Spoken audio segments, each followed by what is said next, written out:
The morning of February 28th in Sanford, Florida, dawns with a misty softness that blurs the edges of the horizon. A pale gray sky stretches endlessly above, streaked with faint hints of yellow and orange as the sun begins its slow ascent. The air hangs thick with humidity, wrapping around everything like a damp blanket. Each breath carries the faint scent of damp earth and a subtle tang of the nearby marshlands. The temperature hovers in the mid-60s, a coolness lingering from the night before, but promising warmth as the day progresses. Dew clings stubbornly to every blade of grass and leaf, glinting in the growing light.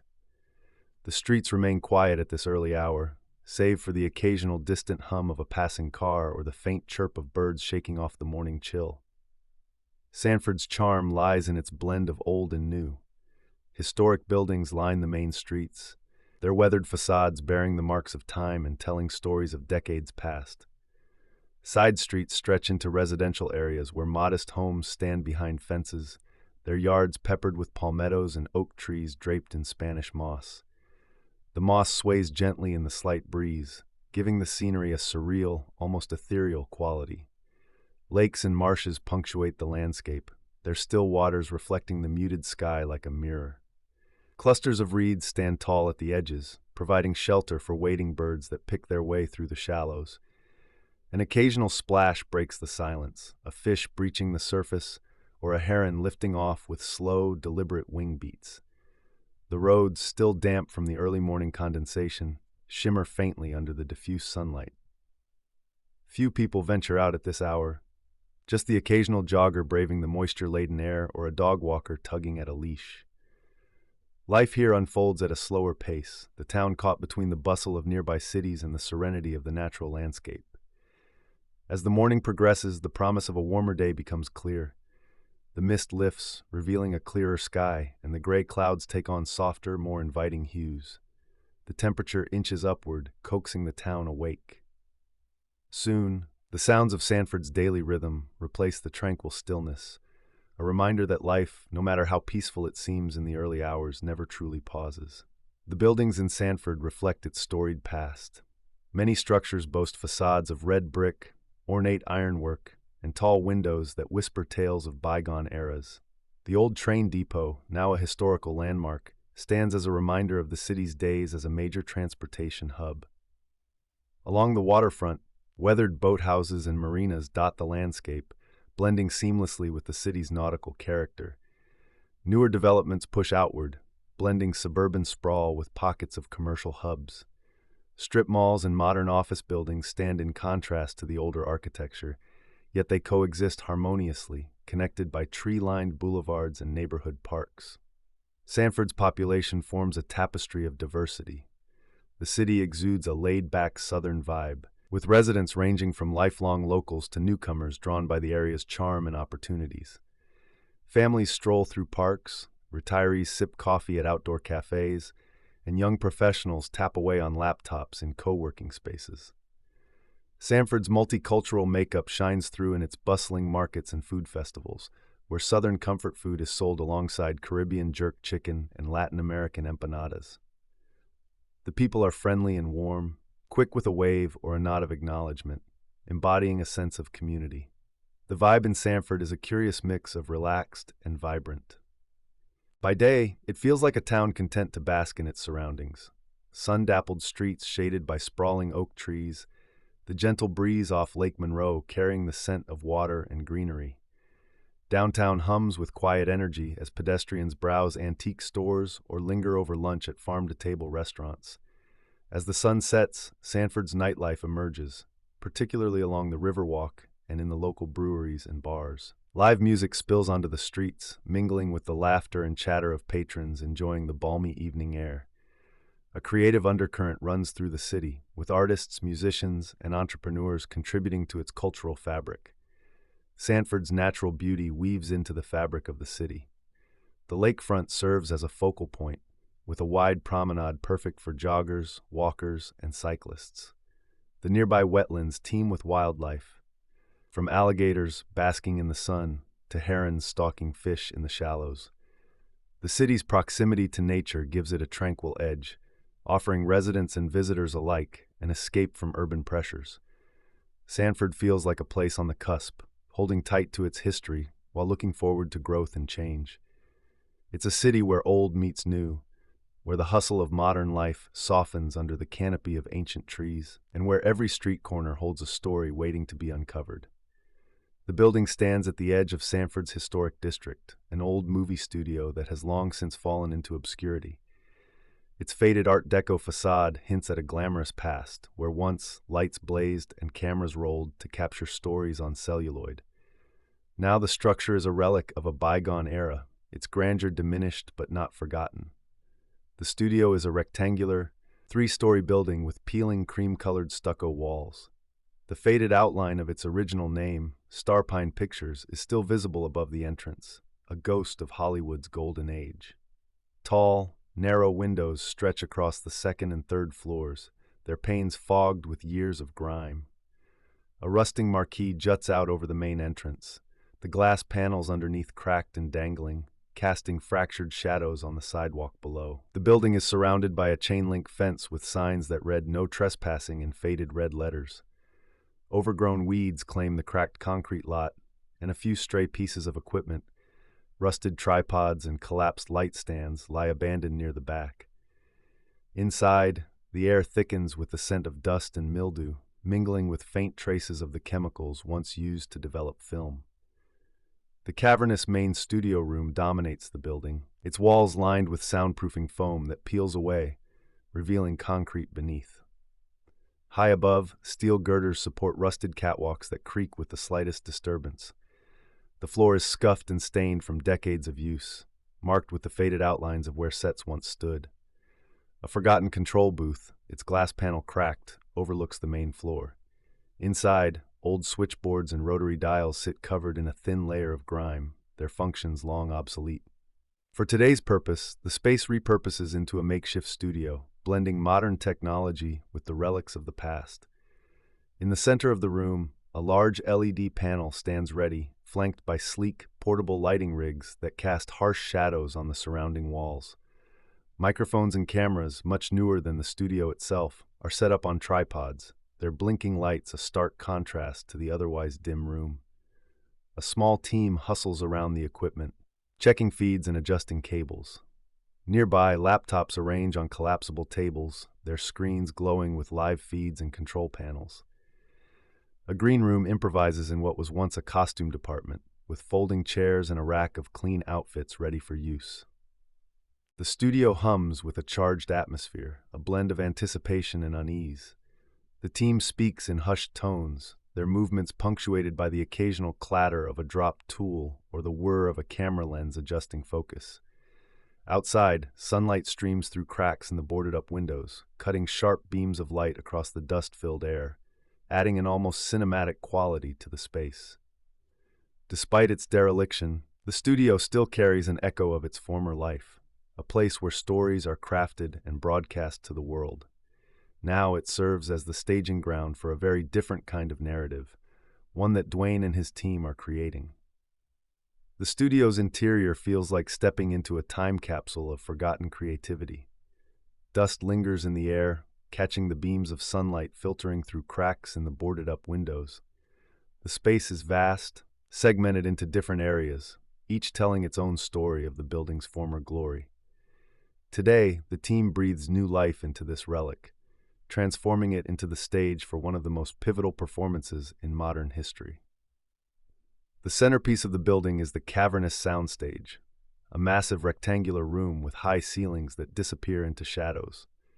Steel girders crisscross overhead, supporting catwalks and old rigging systems. Faded markings on the concrete floor outline where set walls once stood, and the room's acoustics are eerie, with even the smallest sounds echoing endlessly. The team turns the soundstage into their primary production area.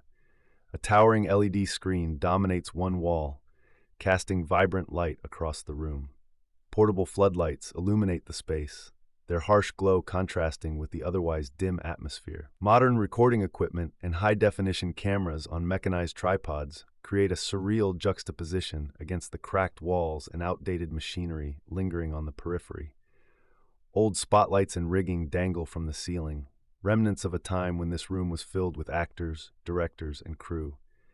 Now, it serves as a war room of sorts, where strategy and spectacle converge. Off to one side of the soundstage lies the set storage room, a sprawling labyrinth of forgotten scenery and props. This room feels almost mythical, with towering flats of painted backdrops leaning precariously against the walls. Depictions of city skylines, rolling hills, and elaborate interiors from forgotten films stand frozen in time. Old furniture, from mid-century sofas to ornate Victorian chairs, stacks haphazardly in the corners. A dusty grand piano sits unused, its ivory keys yellowed with age. The room is a treasure trove of creativity, with shelves crammed full of vintage props, fake books, gilded picture frames, and faux weapons. The team repurposes the space to prepare for the performance. Portable work tables hold laptops, microphones, and earpieces. Costumes, carefully selected to suit today's narrative, hang on mobile racks, ready to be donned. The room buzzes with quiet activity as the team finalizes their setup, ensuring every detail is perfect. Above the soundstage is the control room, accessible via a narrow metal staircase. This booth once served as the nerve center of the studio, with panels of switches, levers, and dials controlling lights, cameras, and sound. Now Max and his tech team commandeer it, outfitting it with modern computers and monitors streaming live footage from every corner of the building. From this elevated vantage point, the entire soundstage is visible. Max sits hunched over a console, barking orders to his team as they check audio levels and camera angles. The control room's old glass windows are streaked with grime, but the view they offer of the space below is unparalleled, lending the team an edge as they prepare for their show. Adjacent to the set storage room are the dressing rooms, a series of small, interconnected chambers once used by actors preparing for their roles. The mirrors lining the walls are cracked but still reflect the dim light from overhead fixtures. Bulbs, some flickering, surround the mirrors, evoking the glamour of old Hollywood. The team converts these rooms into staging areas. One holds makeup kits and hairstyling tools.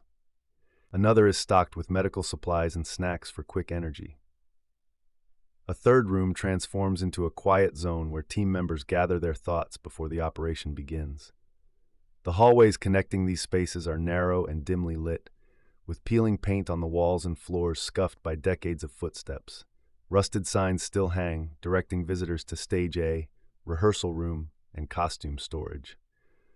The faint scent of mildew permeates the air, but it's overshadowed by the buzz of activity as the team moves purposefully through the space. The entire studio feels alive, not just with the history it holds, but with the energy of what is about to unfold. Every corner of the building is charged with purpose. Every shadow seems to pulse with potential. The team focuses, their movements precise, their whispers blending into the hum of machines and the faint echoes of the past. Inside one of the smaller, nondescript rooms of the old studio, the exit strategy team works methodically, their demeanor calm but charged with purpose. This room, tucked away in a far corner of the building, transforms into a staging area for the final act of the operation, the cleanup.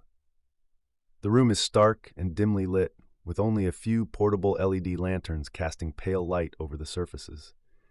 The air is thick with a faint chemical odor, a mixture of accelerants and cleaning agents designed to erase every trace of their presence. Stacked neatly against the walls are containers labeled innocuously, though their contents are anything but. Small satchels of thermite, industrial-grade accelerants, and smoke canisters lie alongside specialized timing devices, all waiting to be deployed. A folding table stands at the center of the room, covered in detailed blueprints of the studio and its surrounding area. The maps highlight key structural weaknesses and outline the escape routes. The team's gear, lightweight backpacks, gloves, and tactical radios, is meticulously organized and within arm's reach. The team consists of 5 operatives, each handpicked for their precision and efficiency. These aren't people prone to hesitation. They are strategists and executioners when it comes to operational cleanups. Ash, the team leader, speaks in clipped, low tones as she reviews the plan, her finger tracing the escape routes. Her short, platinum hair and unflinching gaze exude authority. Once the performance is over, we give the all clear, 5 minutes max before the charges are in place. Thermite on the key structural points and accelerants in the load-bearing walls. Fire crews will be delayed at least 10 minutes due to our strategic diversions. The recon operative, standing by the door, listens intently through his headset connected to the main team outside. The area is clear for now, no signs of anyone outside, and traffic is minimal. We've got a clean window, he says. Ash nods. Good, the exit will be straightforward. We'll rendezvous at the secondary location, where we regroup and disappear. No loose ends. The team knows the gravity of their task. This isn't just about covering tracks. It's about ensuring the entire operation can't be traced back to Dwayne or the network. The fire will consume the studio, taking with it all evidence of what transpires within its walls. The logistics expert taps a few keys on their laptop and turns to Ash. Everything is lined up. Weather conditions are favorable, with minimal wind. The fire should spread rapidly, but remain contained. Ash leans over the blueprints one last time. Good. Once we're out, this place will be nothing but ashes. Everyone knows their role. Let's make it flawless. The air in the room grows taut with tension. Though the team operates like a well-oiled machine, each member understands the weight of what they are about to do. There is no room for error. The sound of muffled voices from the soundstage filters in occasionally, a reminder that the performance is still underway. In the corner, the demolition specialist tests one of the timers, and a faint beep confirms it is ready. The medic finishes packing the last of their gear and gives a quiet nod of readiness. The team stands poised, waiting for the signal. The room is ready to be abandoned at a moment's notice, their work set to vanish in a blaze that will leave nothing behind but questions. As the muffled sounds from the soundstage grow quieter, they know the time is drawing near. The performance begins, and their curtain call will be fire and smoke. The camera feed is steady, an unflinching, stark view of a dimly lit room. In the center, George Pennyman sits rigid in a chair, his hands bound tightly behind him. The harsh overhead light casts deep shadows across his weary face, accentuating the lines of tension and fear etched into his features. A voice, calm and deliberate, echoes off camera. "Tell everyone who you are." Pennyman hesitates, his eyes flicking toward the lens as if searching for an unseen audience. His voice trembles but carries a faint defiance. "My name is George Pennyman." The off-camera voice returns, firm and unyielding. "And tell them why you are here." Pennyman's jaw tightens, his chest rising and falling as he draws a shaky breath. His words come out quieter this time, almost a whisper, but the microphone captures every syllable. I killed Dazen Martin." The room grows heavy with silence, the kind that seems to pull at the air itself. The camera feed holds steady, capturing every moment in its cold, mechanical gaze. Then, slowly, a figure steps into the frame. Dwayne moves forward, his steps deliberate, blocking the view of Pennyman entirely. His back is to the camera, his tall frame cloaked in shadows. For a moment, stillness hangs in the air, a single breath where the world seems to hold its balance. A shot rings out, sharp and decisive, cutting through the silence like a blade. The camera trembles slightly from the reverberation, and then nothing. No blood. No body. Only a faint wisp of smoke curling up into the stale air and the image of Dwayne's unyielding form silhouetted against the stark light. The feed lingers for a moment longer before abruptly cutting to black, leaving only questions and an undeniable message. The screen remains dark for a beat before a single light illuminates Dwayne. He stands tall and composed, his eyes piercing directly into the lens. His voice is steady and calm, yet it carries a weight that demands attention. "America," he begins, his tone unwavering. "Do I have your attention?" He pauses, letting the weight of his words settle. The silence feels intentional, forcing every viewer to listen. For centuries you've watched, you've judged, and you've turned away. You've seen our pain, our struggles, our losses, and still you've done nothing.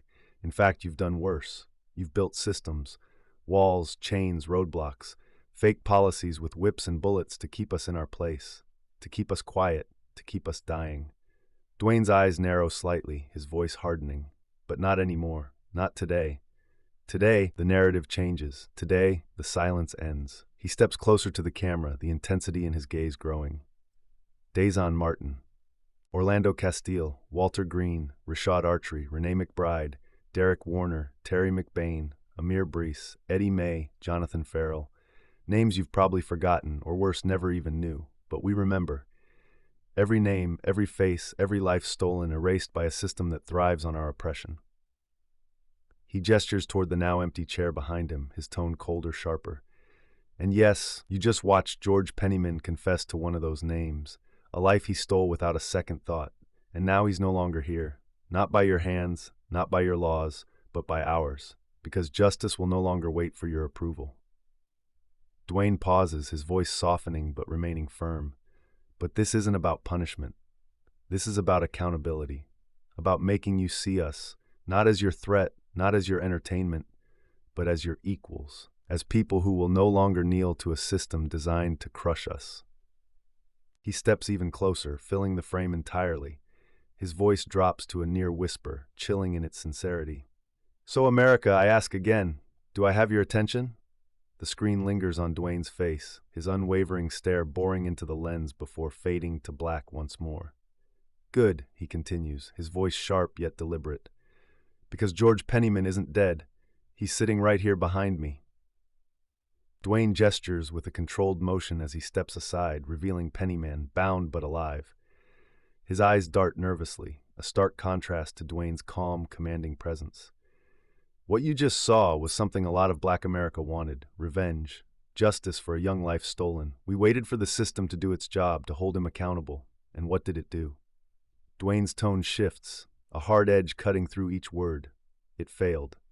It failed the way it has always failed us. A jury of 5 white women and 1 multiracial person let a man walk free after killing a young unarmed black boy. We all saw it. We all know the story. And for most of us, we're numb to it by now. He pauses, his gaze piercing through the lens, giving his audience a moment to absorb his words. How do you get numb to seeing so many die? How is it that this has become so commonplace? And more importantly, what has to happen for this to finally stop? Dwayne begins pacing slowly, his movements calculated, his voice heavy with emotion. But it's not just here, is it? Let's talk about Orlando Castile. How does a young man who legally had the right to carry a gun get shot during a traffic stop? Shot in front of his girlfriend, in front of her child, and the officer responsible walks free. A jury of 7 men and 5 women said he wasn't guilty, and of those 12, only 2 were black. He stops pacing and looks directly into the camera again. We all saw the dashcam footage. He was guilty, and yet Orlando is dead, and the man wearing a badge who killed him is free. Do you see the pattern here, America?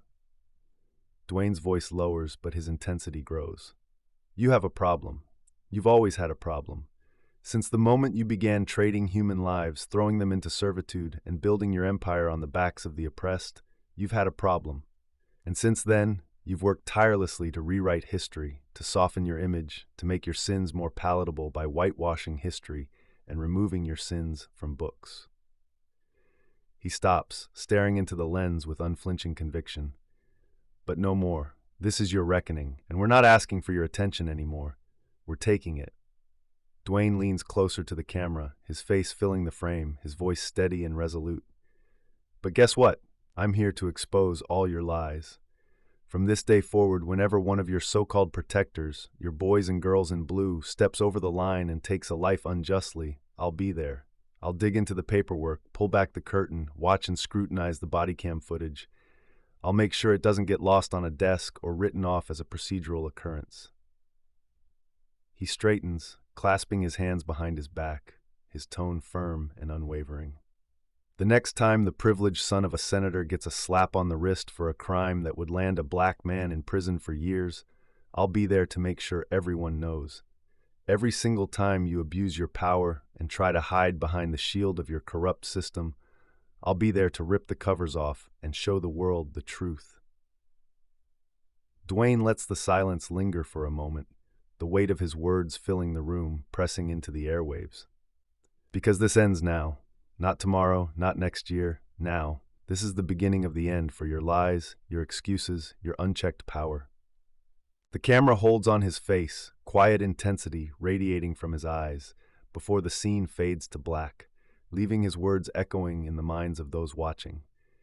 His voice stays steady, yet each word carries the weight of centuries of injustice. His piercing gaze reaches through the camera, addressing not just those watching, but the very soul of the nation. Let's talk about history, America, he says, his tone unwavering. Not the sanitized version you feed to children in school, our real history. The one you hide.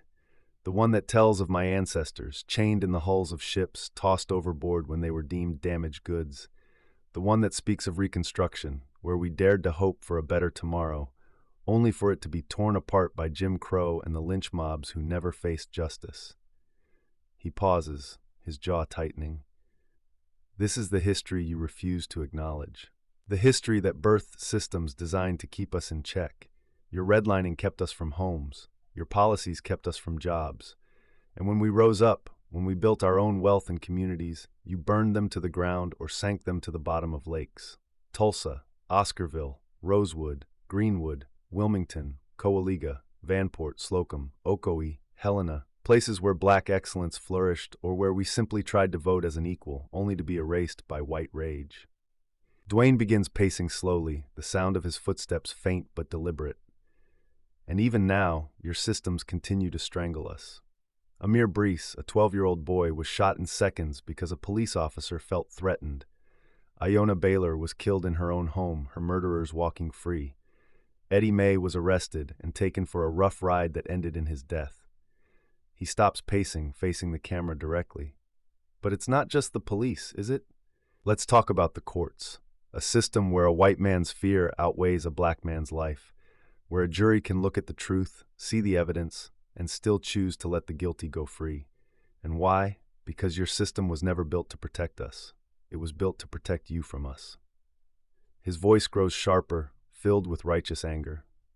You've weaponized your fear of us. You've turned our skin into a threat, our voices into a danger, our existence into a crime. And when we dare to resist, when we dare to say no more, you call us radicals. You call us terrorists. Well, here I am, America. Call me what you want. Radical, terrorist, extremist. But know this, I am the mirror you've been avoiding, the reflection of everything you fear, the remembering of everything you've done and your undying conscience. He leans closer to the camera, his eyes burning with intensity. But fear doesn't stop me. Fear doesn't stop us. We've been afraid for too long, afraid to walk, to speak, to breathe in spaces you've claimed for yourselves. That ends today. Today we reclaim what's ours, our dignity, our humanity, our future. His tone softens, but the gravity of his words deepens. Because this isn't just about justice for those we've lost. This is about justice for those who are still here. The little black boy watching this, wondering if he'll make it to 18. The black girl wondering if her dreams will ever matter in a world that doesn't see her. The mothers and fathers holding their breath every time their children leave the house, praying they'll come back. He straightens, clasping his hands behind his back. So here's what's going to happen. Every time you fail to hold one of your own accountable, I'll be there. Every time you try to silence a voice speaking the truth, I'll be there. Every time you use the law to crush the oppressed and protect the powerful, I'll be there. He pauses, letting the weight of his words settle before continuing. And I won't be alone. I'll be backed by people who've had enough. People who've lived the pain, the fear, the anger. People who are ready to stand, to fight, to change this world, one injustice at a time. Dwayne's voice lowers, a quiet intensity filling the space. So, America, ask yourself this. Are you ready for change? Because ready or not, it's coming. We are coming, and we won't stop until this country finally lives up to the promises it made, but never kept. The camera remains fixed on his unyielding expression, the room silent, except for the weight of his declaration. Dwayne's tone shifts slightly, his words still firm, but now infused with purpose. Let me be more specific, America. This isn't just about calling you out. It's about calling you to action. I'm not here to burn everything down without showing you how to rebuild. So let me make some suggestions, and you can decide whether you want to listen. Because if you don't, you already know what comes next. He begins pacing, the echo of his footsteps punctuating his words. First, let's talk about police training. The badge you wear should be a symbol of service, not a license to kill. It starts with de-escalation. Every officer on the street needs to know how to assess a situation without reaching for their weapon first. Teach them to communicate. Teach them to empathize.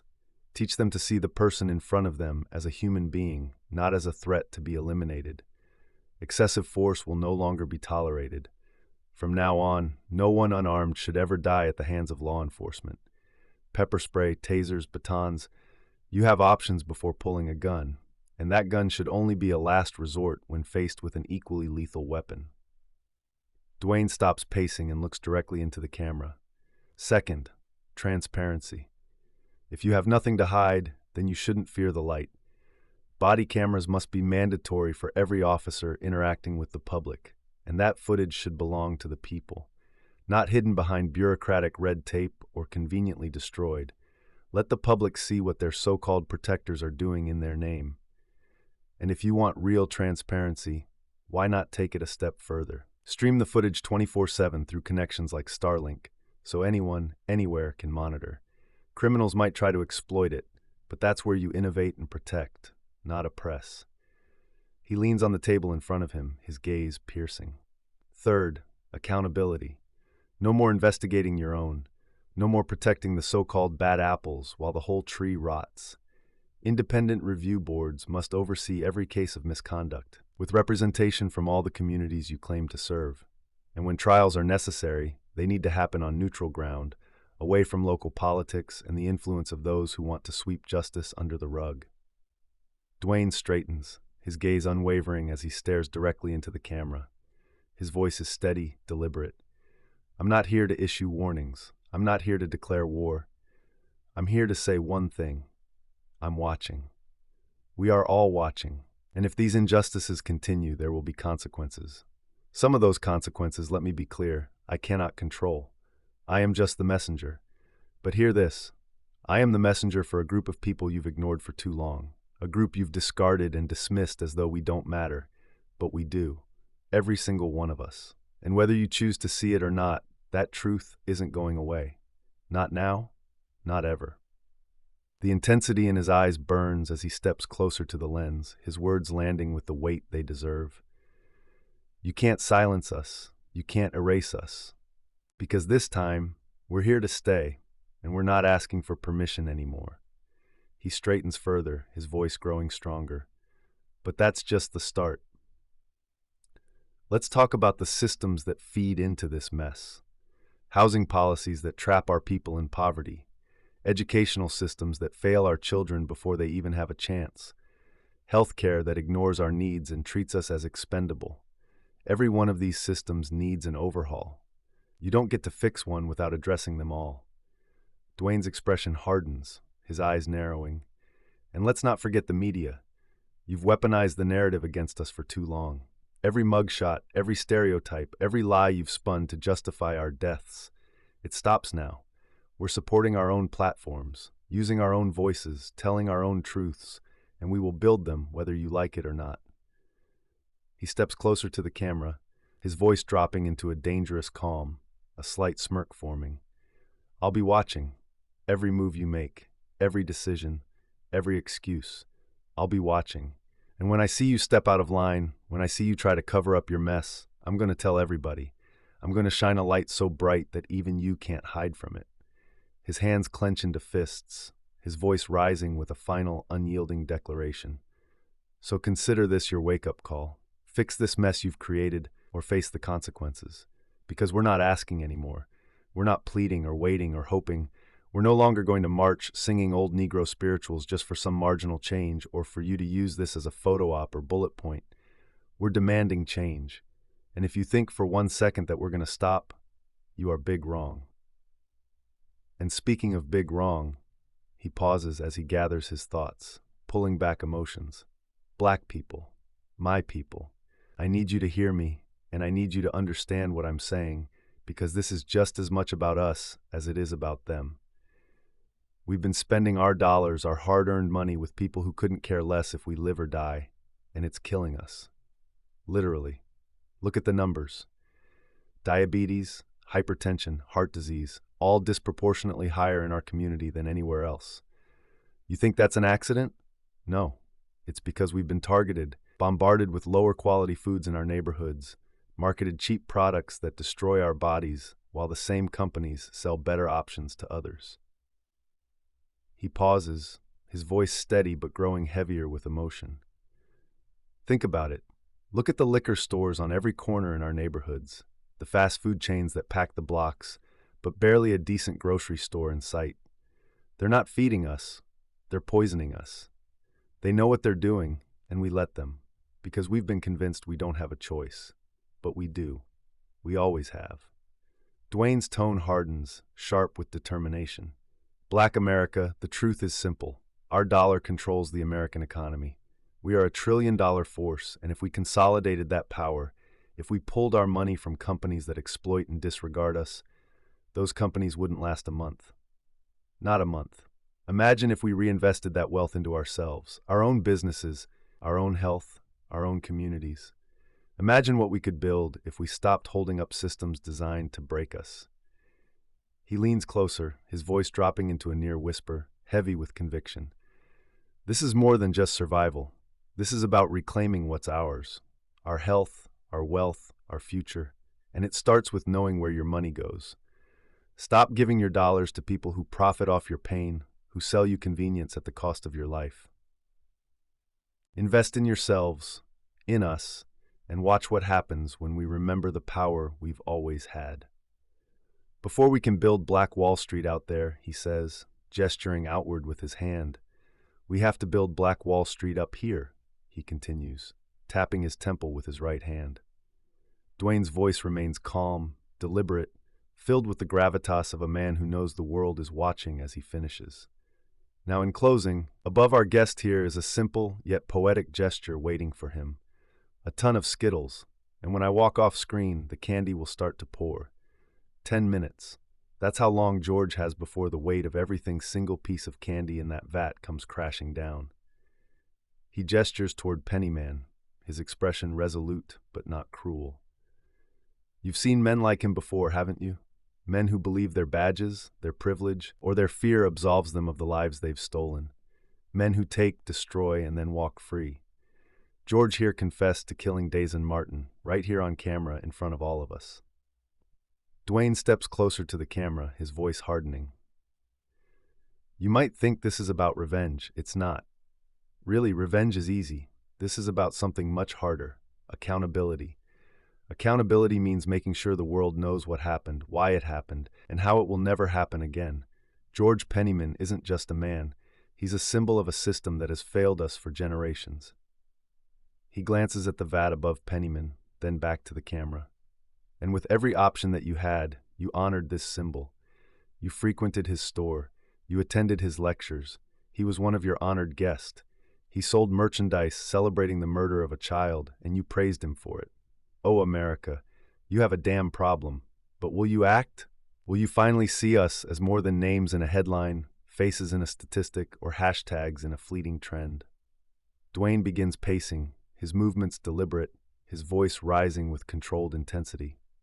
This is the season finale of the lies you've told yourselves. The story you've written about justice, fairness, and equality, it's over. From here on out, there's a new story, one where the voiceless are heard, the invisible are seen, and the system is held accountable, not by its architects, but by its victims. He steps aside, fully revealing Pennyman to the camera. His gaze shifts back to the lens. This isn't a threat. It's a challenge to a nation that claims to be the land of the free and the home of the brave. Prove it. You said that all lives matter. Prove it. Prove to us that justice isn't just a word you throw around when it's convenient. Prove to us that lives like Dazon's, Amir's, Orlando's, and Eddie's matter. The screen lingers on Dwayne's face, his expression resolute, his voice dropping to a near whisper. 10 minutes, America. The clock starts now. Dwayne's eyes burn with determination as he stares into the lens. His voice drops to a low, menacing growl as he turns to walk off camera, shouting, "The world is watching, and so am I." The feed remains steady, capturing the flow of Skittles cascading down onto Pennyman. The image leaves nothing but the echo of Dwayne's words hanging in the air, heavy with promise and warning. Dwayne's voice crackles through Jesse's earpiece, calm and steady. "Jesse, we're in position. Light it up." Jesse crouches behind a decrepit wall on the far side of the old movie studio complex and smirks as he pulls out the small remote detonator. The abandoned buildings surrounding the primary set are scattered and dilapidated, perfect for his plan. Each structure has been rigged earlier with controlled charges, designed for maximum fire but minimal collateral damage. "Copy that," Jesse replies, his voice laced with focus. He presses the first button, and the ground shudders slightly as an adjacent building erupts in flames. The fire roars to life instantly, licking the sky with bright orange fury. From the main control room inside their getaway vehicle, Max watches the live drone feed, monitoring the blaze with precision. "That's one down," he says, relaying updates to Dwayne. "Fire's spreading fast, just as planned." Jesse moves methodically, pressing the buttons in sequence.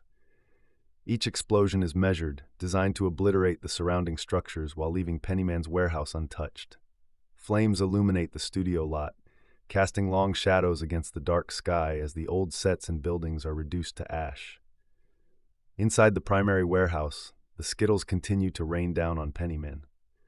The tension is palpable as the man squirms, utterly unaware of the chaos erupting around him. Sirens in the distance grow louder, but no one has yet reached the building. Jesse's voice breaks through the comms. "Final charge is ready. You've got about 2 minutes before the whole lot looks like a bonfire."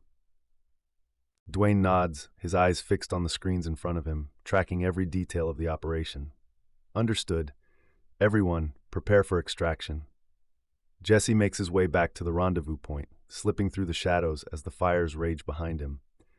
Another explosion shakes the air, the flames now consuming the last of the surrounding structures. Smoke billows into the sky, thick and dark, creating a barrier that obscures any visual details for prying eyes or drones.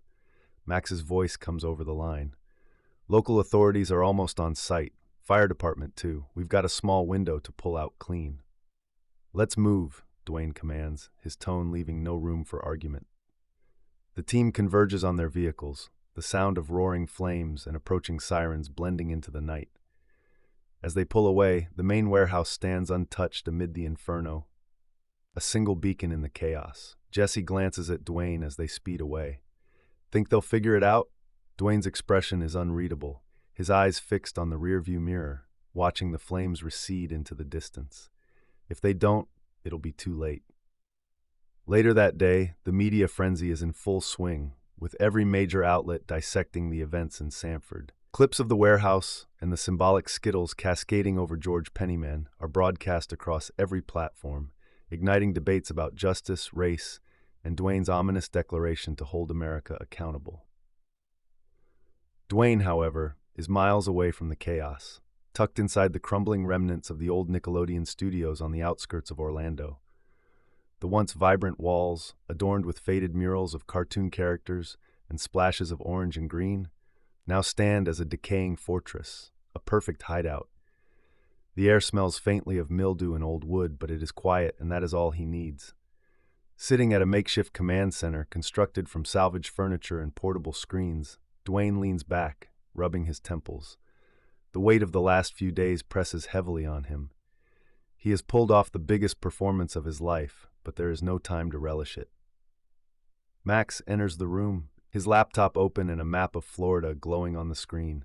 "You're all set up here. Comms are live and the network's secure. We'll monitor everything from this hub." Dwayne nods, his face unreadable. "Thanks, Max. Let's get to it."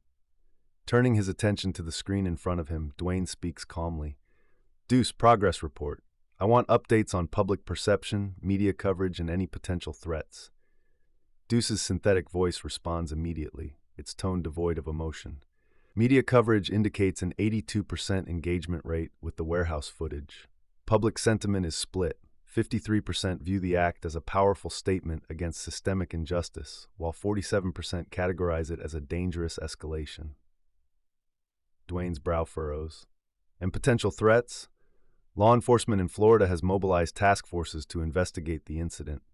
Federal agencies have flagged the event as a national security concern. The current probability of apprehension is 28% based on current movements and lack of direct leads." Max whistles softly. 28%? That's higher than I expected." Dwayne ignores Max, focusing instead on Deuce. "What about probabilities for change? Has the needle moved at all?" Deuce pauses for a fraction of a second before responding. Projected probability of systemic change within law enforcement and judiciary practices has increased marginally by 6.4%. However, these changes are highly dependent on sustained pressure and additional public actions. Dwayne leans forward, his hands clasped tightly. And what about the network's resources? Can we support that pressure? Current network status indicates operational efficiency at 77%. The probability of sustaining media influence and grassroots mobilization over the next 30 days is 64%. Recommendations for improvement include increased influencer engagement, resource allocation to targeted communities, and coordinated public statements from trusted figures. Dwayne sits back, his mind racing through possibilities. Good. We're not done yet. Keep monitoring and report back if anything shifts. He glances at Max. We'll stay here for now. I need to coordinate with the team and make sure the heat stays focused on the message, not the network. Max grins. Hiding out in an old Nickelodeon studio while the world loses its mind over what you just did? Yeah, I think you've got their attention, Dwayne. Dwayne allows himself a small smirk before turning back to his screens. Let's make sure it stays that way. Deuce interrupts their interaction with an update. Percentages would be much higher, has authorities on site found Pennyman. According to records, all they found in the warehouse was the collapsed vat of Skittles. Dwayne instantly felt a turn in his stomach. The dimly lit control room hums with quiet energy, the steady rhythm of computers and the low murmurs of the team filling the space. The atmosphere is taut, like a wire stretched to its breaking point. Max spins in his chair, his face illuminated by the glow of multiple monitors. Dwayne, he calls, his voice cutting through the tense silence. We've got an incoming call from one of our safe houses. Dwayne's brow furrows as he turns to Max. Put it on. The main screen flickers to life, revealing Michael Willis, the man who had hung up during the pivotal conference call and was later revealed to be Celeste's mentor and founder of the network. This time, Marcus stands beside him at attention, his posture stiff like a soldier awaiting orders. The man's expression is calm, his dark eyes piercing through the screen as though studying Dwayne directly. Marcus, Mr. Willis, Dwayne greets, his voice calm and serious. How can I help you? I like the little show you just put on, Mr. Willis begins, his voice smooth but laced with mockery. That was very entertaining. Do you think they'll listen to you now? Or do you think they'll continue to operate as usual? Personally, I'm leaning toward the second option. Dwayne's jaw tightens, his eyes narrowing as he watches Mr. Willis with growing suspicion. His tone and demeanor carry a weight that hints at something more. Dwayne leans forward slightly, the shadowed backdrop behind him offering no clues to his location. I'll give you this much, though. You've definitely inspired me, Mr. Willis continues, a smirk playing on his lips. Inspired me to do some work, personally.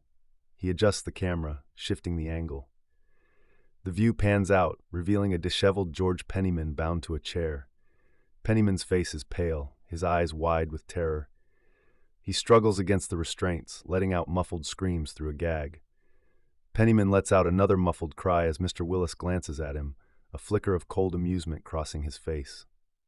Agent Williams, I'm going to come clean on a few things. While you were chasing Jesse and Aaron was secret agent and Celeste was orchestrating her family reunion, I've been having my own little fun. Marcus being here isn't a mistake. He's been with me the whole time. I do believe that you mean well and that you are going to go through with everything that you said you are going to do. But I'm not. The entire room stopped as if time stood still. I'm not going to wait for change. I'm not going to ask for permission, and I am most certainly not going to ask for forgiveness. But I am not going to handicap what you and the organization are going. So in about 10 minutes, I'm going to send over a file. It will contain the name and dates of every case that I resolved. None of them will show up in your AI because I had Marcus scrub those files as they came in and we prevented it from seeing our activities. I will also send over the password to remove those safeguards. I like you, Agent Williams. I am almost sorry to put you through this, but I don't have your resolve. I have way too much anger in the way, and someone has to pay.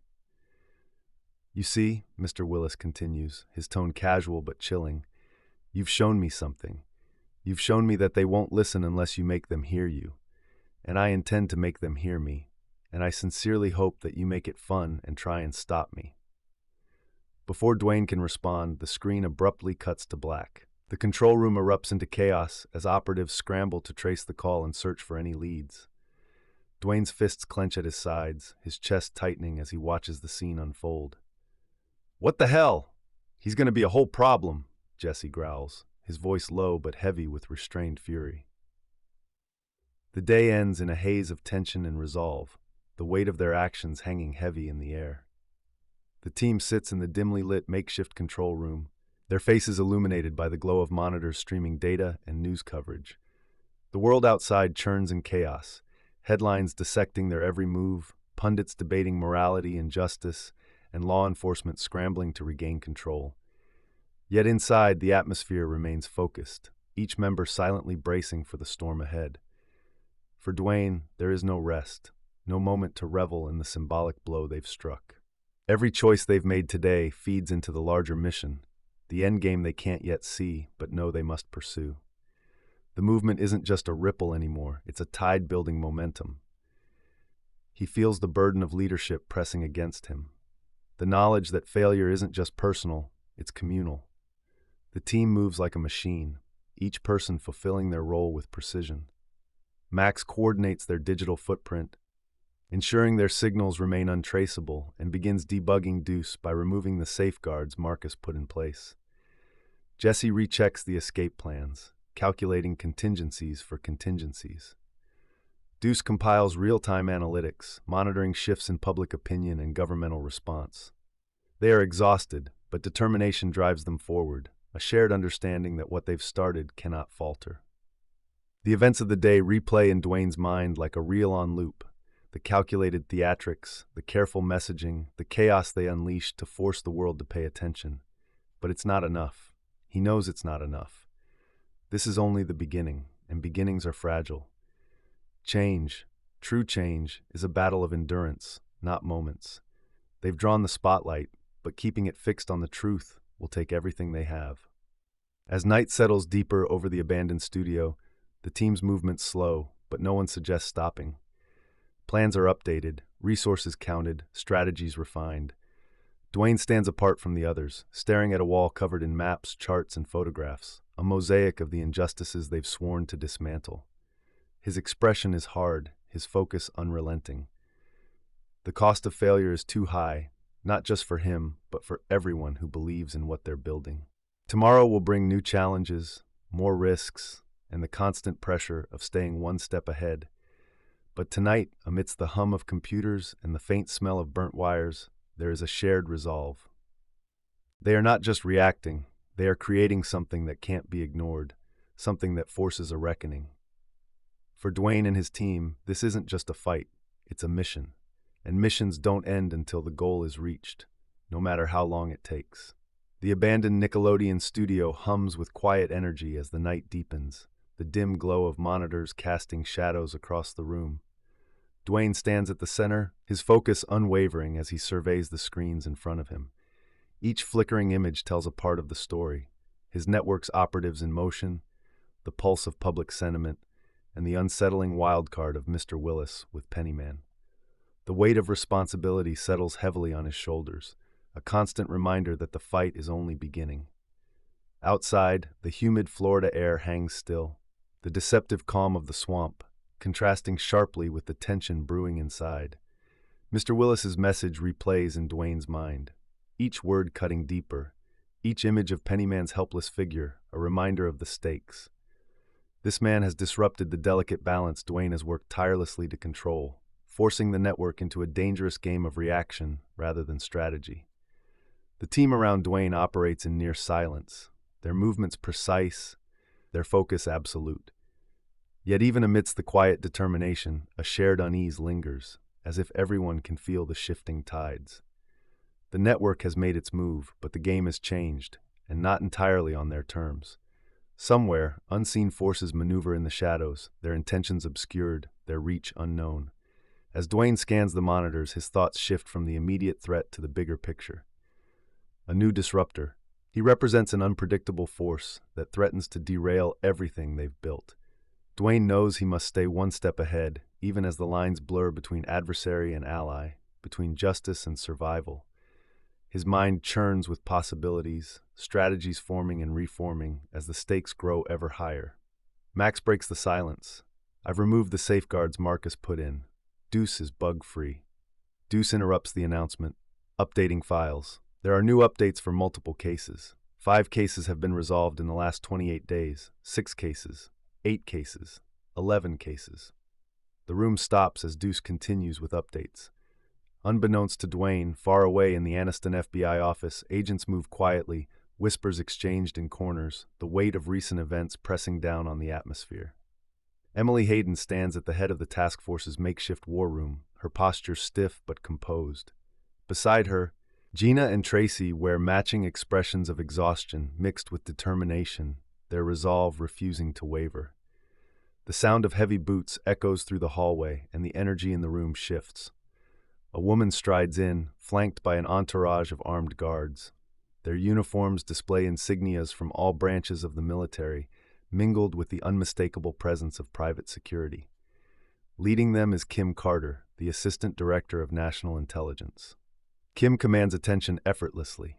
Her tailored navy blue suit fits perfectly, her hair neatly styled, framing a face that radiates both beauty and unyielding authority. But it's her eyes, sharp, calculating and piercing, that silence the room entirely as she stops just inside the doorway. Her gaze sweeps across the space, absorbing every detail before she speaks, her voice slicing through the air like a blade.